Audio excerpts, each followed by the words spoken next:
92. Beaucoup. 6. Waouh. Oh. Alors EI, SARL, EIRL, SAS. Je dirais 5. Il y en a 6 ou 7. 5. 3. 3. Non. Alors, obligatoire, non. Fortement conseillé, oui.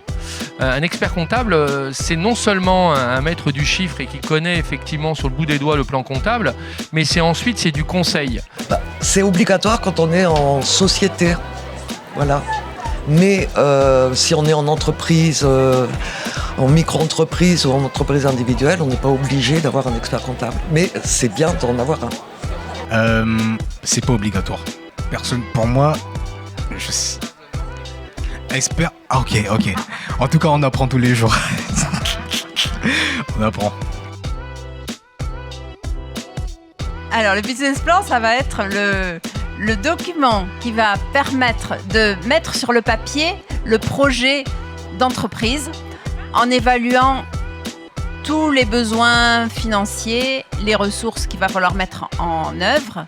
C'est quelque chose que nous mettons en place, c'est-à-dire que lorsqu'on a l'idée, c'est on va dire une fiche, voire un plan qui nous permet en fait de structurer en fait que ce soit l'idée, la vision, les objectifs, le plan de financement.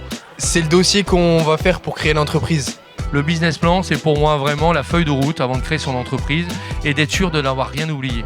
C'est travailler sur son projet, on travaille sur l'adéquation de la personne avec le projet, on travaille sur l'étude de marché, savoir comment se positionner, et ensuite on travaille sur ses prévisionnels financiers.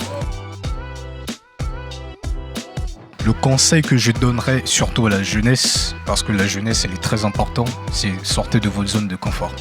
Parce que c'est à partir de ça que tout va en fait venir à vous. C'est de se faire accompagner.